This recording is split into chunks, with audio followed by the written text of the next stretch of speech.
আসসালামু আলাইকুম রহমতুল্লাহি ওবরকাতুহু। সম্মানিত দর্শক, অতি সম্প্রতি আওয়ামী লীগের সাবেক মন্ত্রী এবং আওয়ামী লীগের সংসদ সদস্য জনাব সম রেজাউল করিমের একটি পডকাস্ট ব্যাপক আলোচিত হচ্ছে নেট দুনিয়াতে। আওয়ামী লীগের অনেক নেতা এখন বিদেশি গণমাধ্যমে কিংবা বিভিন্ন ইউটিউব চ্যানেলে অথবা তাদের নিজেদের মধ্যে যে স্কাইপেতে তারা গ্রুপ মিটিং করেন কিংবা ইতিমধ্যে আওয়ামী লীগপন্থী যে সকল সাংবাদিক রয়েছেন, তারা অনেকেই সামাজিক মাধ্যম বিশেষত ইউটিউবে বা ফেসবুকের জন্য তারা কনটেন্ট তৈরি করছে। বেশ জনপ্রিয়। এবং সে সকল আ যে কনটেন্ট ক্রিয়েটর যারা রয়েছেন তাদের সঙ্গে আওয়ামী লীগের নেতারা খোলামেলা কথা বলছেন। এবং তাদের সে সকল কথাবার্তা প্রায়ই ভাইরাল হচ্ছে। এবং জনমত গঠনে ব্যাপক আ সাড়া ফেলছে। যেমন ধরুন জনাব ওবায়দুল কাদের সাহেব তিনি ভারতের একটি সংবাদ মাধ্যমের সাথে কথা বললেন। তারপর তিনি কানাডা প্রবাসী এক সাংবাদিক নাজমুস সাকিব, তো তার যে নাগরিক টিভি তার সঙ্গে কথা বললেন এবং উভয়টাই এখন রীতিমতো ভাইরাল। তো একইভাবে জনাব সম রেজাউল করিম তিনিও ইদানীং কথাবার্তা বলা শুরু করেছেন। আর তার কথাবার্তা বলার বা না বলার কোনো কারণ নেই। আ এর কারণ হলো বাংলাদেশে থাকতেও তিনি কথা বলেছেন এবং টেলিভিশন বিশেষ করে টক শোতে কথাবার্তা বলেই তিনি মূলত আওয়ামী লীগের যে নেতৃত্বের শীর্ষ নেতৃত্বের দৃষ্টি আকর্ষণ করেছেন। তিনি শীর্ষ আইনজীবী ছিলেন, আইনজীবী সমিতির সাধারণ সম্পাদক ছিলেন, ছাত্রলীগ করতেন, তারপরে একটি নামকরা কলেজের ভিপি ছিলেন, নির্বাচিত ভিপি ছিলেন ছাত্র জীবনে। সবই করেছেন। কিন্তু আওয়ামী লীগ রাজনীতির যে শীর্ষ পর্যায়ের দৃষ্টি আকর্ষণ বা রাতারাতি একেবারে আনিসুল হক আইনমন্ত্রী তার কন্টেম্পোরারি তাকে আওয়ামী লীগের মতো একটি সংগঠনের আ আইন সম্পাদক করা। পিরোজপুর একটি আসন থেকে মনোনয়ন দেওয়া, সরাসরি গৃহায়ন গণপূর্ত মন্ত্রী করা, এরপরে মৎস্যমন্ত্রী করা, দ্বিতীয় দফাতে আবার মনোনয়ন দেওয়া। এই সবকিছুর মূলে তার যে আ শক্তিমত্তা, সেটা ছিল গণমাধ্যমে কথা বলার ক্ষমতা। তো তিনি অনেকদিন আ সেই আগস্ট থেকে এ পর্যন্ত চুপচাপ ছিলেন এবং ইদানিং তিনি কথা বলা শুরু করেছেন এবং তার সেই ১ম বক্তব্যটিই রীতিমতো ভাইরাল হয়েছে। অস্ট্রেলিয়া প্রবাসী সাংবাদিক মিস্টার বারি, ফজলুল বারী, তো তার একটি পডকাস্টে জনাব সমর রেজাউল করিম বাংলাদেশে ৫ই আগস্ট তারিখে তার অবস্থা, তার পরিবারের দুরবস্থা এবং ওই সময়ের যে রাজনৈতিক প্রেক্ষাপট, তারপরে তিনি সেখান থেকে কিভাবে পালিয়ে গেছেন সীমান্ত কিভাবে পাড়ি দিয়েছেন, সেখান থেকে কিভাবে ইংল্যান্ডে গিয়েছেন, ইন ডিটেইলস তিনি বলেছেন। আমি ওই বিষয়গুলো পুনরাবৃত্তি করব না। আমি যে বিষয়গুলো সামনে আনার চেষ্টা করব, সেটা হলো যে আ আওয়ামী লীগের মধ্যে অনেক নেতাকর্মী যেমন আছেন, যারা মত এবং পথের ঊর্ধ্বে গিয়ে সাধারণ মানুষের সাহায্য এবং সহযোগিতা পাওয়ার জন্য তারা যোগ্যতা সম্পন্ন ছিলেন, যেমন সম রেজাউল করিম। তিনি যখন ধরে নিয়ে ছিলেন যে ৫ই আগস্ট তারিখে তার বাসায় যখন মব হচ্ছে, আ তিনি এবং তার স্ত্রী মবকারীদের হাতে ধরা পড়বেন এবং মারা যাবেন। গণপিটুনিতে মারা যাবেন।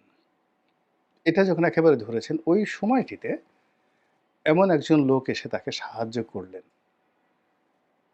যিনি একসময় তার কাছ থেকে সাহায্য পেয়েছিলেন। মারাত্মক আইনি সহযোগিতা পেয়েছিলেন। তো এই ঘটনাটা আমি বিশ্বাস করি। এর কারণ হলো যে সম রেজাউল করিম আমার প্রতিবেশী। আমরা একই বিল্ডিংয়ে আমাদের অফিস, আজকে ২৬-২৭ বছর ধরে। প্রতিবেশী, একেবারে নিকটতম প্রতিবেশী এবং আমার খুব ঘনিষ্ঠ বন্ধু। যদিও তিনি মন্ত্রী হওয়ার পর তার সঙ্গে আমার ওইরকম যোগাযোগ ছিল না। কিন্তু আমাদের মধ্যে আন্তরিকতা ছিল। আ এবং আমার যে চরিত্র আমি সবসময় করি কি, কেউ ক্ষমতাধর আমার বন্ধু-বান্ধব, আত্মীয়স্বজন, ক্লাসমেট, তারা হঠাৎ করে কেউ যদি ধনী হয়ে যান, ক্ষমতাধর হয়ে যান, আমি তাদের থেকে একটু দূরে থাকি সবসময়। তো সমর রেজাউল করিম সাহেবের সঙ্গে আমার সেই গলায় গলায় যে সম্পর্কটা, সেটি আমি ইচ্ছা করে দূরে সরে যাই যখন তিনি মন্ত্রী হয়ে যান। কিন্তু উনি কিন্তু দূরে সরেননি। উনি যখনই অফিসে আসতেন, লিফটের সামনে যখন দেখা হতো, আমি পালানোর চেষ্টা করতাম, উনি দৌড়ে আসতেন। এমনকি আমি পিছনে থাকলে উনি সামনে থেকে পিছনে এসে আমার সঙ্গে কথা বলতেন। এই যে তার যে অভ্যাসটি মন্ত্রী হওয়ার পর, এটা আওয়ামী লীগের কারোর মধ্যে আমি দেখিনি। এটা তার মধ্যে ছিল। ২ নম্বর হলো যে আমার বাড়িটি যখন ভেঙে ফেলে আওয়ামী লীগের লোকজন, তখন মন্ত্রী হিসেবে তিনি আমাকে টেলিফোন করেছিলেন। কথা বলেছিলেন, সহানুভূতি জানিয়েছিলেন। থার্ডলি যে কথাটি বলতে চাই সেটি হলো যে আমি সালমান এফ রহমান সাহেবের সঙ্গে যখন আমার আ মতদ্বৈততা হলো এবং আমি যখন জেলে গেলাম, জেল থেকে বেরোলাম এবং তার সঙ্গে আমার যে মামলাটা চলছিল, ওই সময়টিতে তিনি আমাকে বলেছিলেন যে, "রনি ভাই, আপনার মামলাটা যখন হাইকোর্টে আসবে, তখন এই মামলাটা আমি করব।" তো যাই হোক, সেই মামলাটা তিনি হাইকোর্টে করলেন। বোঝার চেষ্টা করেন যে তিনি আওয়ামী লীগের আইন সম্পাদক, সালমান এফ রহমানের বিরুদ্ধে মামলা করছেন আমার পক্ষে। আমি তখন বিএনপিতে। তো সেই মামলায় আ তিনি লড়ছেন এবং মামলায় যখন আমি আ স্টে অর্ডার পেলাম, তখন আমি ফি বাবদ তাকে কিছু টাকা পাঠালাম। তো তিনি সেই প্যাকেটটা খুললেনও না এবং আমাকে টেলিফোন করলেন যে, "রনি ভাই, আমাকে লজ্জা দিচ্ছেন কেন? বন্ধু মানুষ, আমি বিনা পয়সায় এই মামলাটা করব।" এবং সেই মামলাটা যতবার হাইকোর্টে শুনানি হয়েছে, আমি একটা পয়সা দিতে পারিনি। এমনকি সেই মামলার যে নকলের কপিটা, সেই কপিটাও তিনি উঠিয়ে তার লোক দিয়ে আমার অফিসে পাঠিয়ে দিয়েছেন। এখন উনার সঙ্গে যেহেতু আমার যোগাযোগ ছিল না শেষের দিকে, আমার একটা ধারণা ছিল যে তিনি বুদ্ধিমান মানুষ। তিনি হয়তো সেই জুলাই মাসের মাঝামাঝি হয়তো দেশের বাইরে চলে গেছেন। এর কারণ হলো আমি আওয়ামী লীগের যাদেরকে চিনতাম, যারা এই পরিস্থিতি টের পেয়েছিলেন, তারা কিন্তু সবাই জুলাই মাসের মাঝামাঝি ১৫ জুলাই তারিখে দেশ ত্যাগ করেছেন। যত বড় নেতা। তো সমর রেজাউল করিম সাহেব বুদ্ধিমান মানুষ, তিনি কেন থাকবেন? আমার ঐরকম একটা ধারণা ছিল। দ্বিতীয়ত হলো, মানুষ যখন বিপদে পড়ে, তখন তাকে টেলিফোন করা, তার অবস্থা জানা, এটা অনেক সময় কিন্তু একটা ঠাট্টা মশকরার বিষয়। এজন্য আমি আসলে তাকে টেলিফোন করিনি। তাকে ফোন করিনি আ একেবারে আগস্ট মাসের ৫ তারিখ পর্যন্ত। কিন্তু বাস্তবতা হলো যে আগস্ট মাসের ৫ তারিখে যদি তিনিই আমাকে টেলিফোন করতেন, আমাকে ফোন করতেন, আমি কিন্তু তার বাসায় যেতাম এবং তাকে আমার বাসায় নিয়ে আসতাম এবং আমি সর্বোচ্চ চেষ্টা করতাম যে তাকে সেভ করার জন্য। এটা হলো বাস্তবতা। তো এরকম আওয়ামী লীগের অনেক নেতাকর্মী যে এখনো আছেন, যারা আওয়ামী লীগের বাইরে গিয়ে বিএনপি অথবা সাধারণ জনগণ কিংবা অনেকের আ সমীহের পাত্র। এটি সমর রেজাউল করিমের এই বক্তব্যের মাধ্যমে আমি নিজের সাক্ষ্য দিলাম।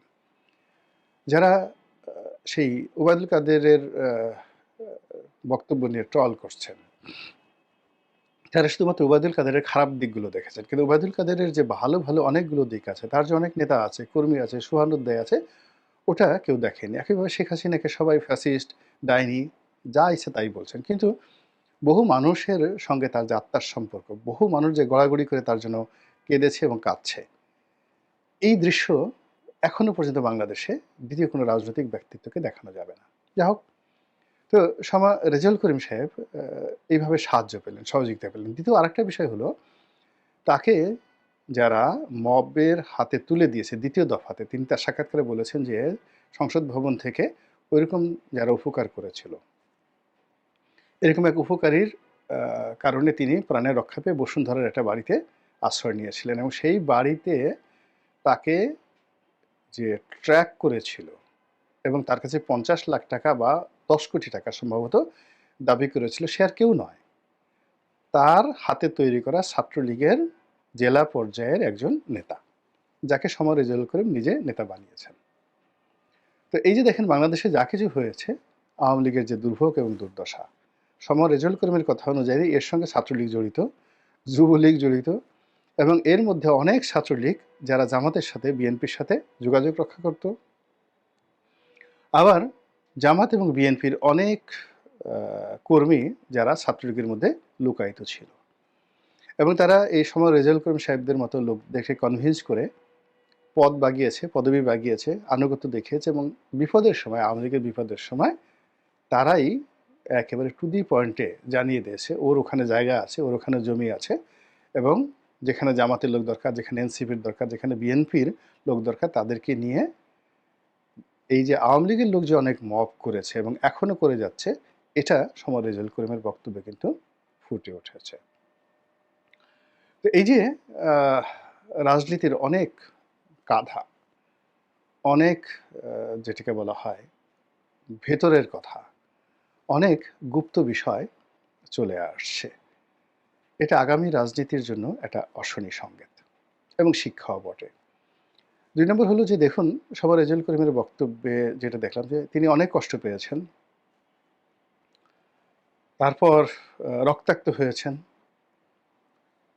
একেবারে ফেলানির মতো, ফেলানির লাশ যেভাবে কাঁটাতারে ঝুলেছিল সীমান্তে, তিনি ঠিক ওই রকম ঝুঁকি নিয়ে কাঁটাতারের যে বেড়া, এটা অতিক্রম করেছেন এবং কাঁটাতারের বেড়া অতিক্রম করার সময় তিনি রক্তাক্ত হয়েছেন, সারা শরীর তার রক্ত ঝরেছে এবং তার আগে তিনি প্রায় ৪-৫ ঘন্টা একটা ময়লাযুক্ত, যেখানে মানুষ পায়খানা পেশাব করে, এরকম একটা ডোবা, এই ডোবার মধ্যে তিনি ৪ ঘন্টা তিনি সেখানে ডুবেছিলেন। তো এত কষ্ট করে যাওয়ার পরেও তিনি তার জীবনের প্রতি আশা হারিয়ে ফেলেননি। তিনি বয়স্ক মানুষ, এখন তার বয়স প্রায় অলমোস্ট ৬৫ থেকে ৭০-এর মধ্যে। কিন্তু তিনি জীবনের যে আকাঙ্ক্ষা, এটা হারাননি, হতাশ হননি এবং আগামীতে তিনি বাংলাদেশে এসে আবার ইলেকশন করবেন না, আর আওয়ামী লীগের নেতা হবেন না, মন্ত্রী হবেন না, এইরকম ভাবভঙ্গি তার দেখে মনে হচ্ছে না। তিনি এখনও আশাবাদী আবার তিনি আসবেন। এখন জীবনের যে অভিজ্ঞতা এবং জীবনের যে নেতিবাচক দিক, জীবনের যে কষ্ট, এই কষ্টকে যারা ক্যাপিটালাইজ করতে পারে, তাদেরকে প্রতিহত করা কিন্তু খুবই একটা কঠিন বিষয়। আওয়ামী লীগের যে সমস্ত লোকজন এই ৫ই আগস্ট থেকে এ পর্যন্ত, যাদের সঙ্গে আমার দেশের বাইরে কথা হয়েছে বা যারা বক্তব্য দিচ্ছেন, তাদের কাউকে আহত বাঘ মনে হয়নি, তাদের কাউকে ফ্রাস্ট্রেটেড মনে হয়নি যে না, জীবনে আর রাজনীতি করব না। বরং তারা আবার নতুন করে স্বপ্ন দেখছেন, তারা আবার অর্গানাইজ হচ্ছেন, তারা আবার যুদ্ধে, মানে একটা রাজনৈতিক যুদ্ধে অবতীর্ণ হওয়ার জন্য ব্যাপক প্রস্তুতি গ্রহণ করছেন। তারই যে নমুনা, এটা আমি জনাব সমর রেজাউল করিমের বক্তব্যের মধ্যে দেখতে পেলাম। আর এই কারণেই তার সেই বক্তব্যটা এখন রীতিমতো ভাইরাল হয়ে পড়েছে। একইভাবে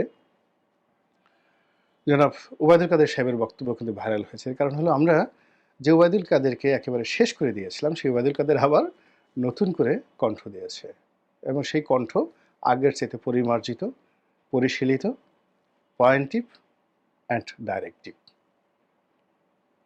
আল্লাহ আমাদের সবাইকে হেদায়েত দান করুন এবং হেফাজত করুন। আসসালামু আলাইকুম ওয়া রাহমাতুল্লাহি ওয়া বারাকাতুহু।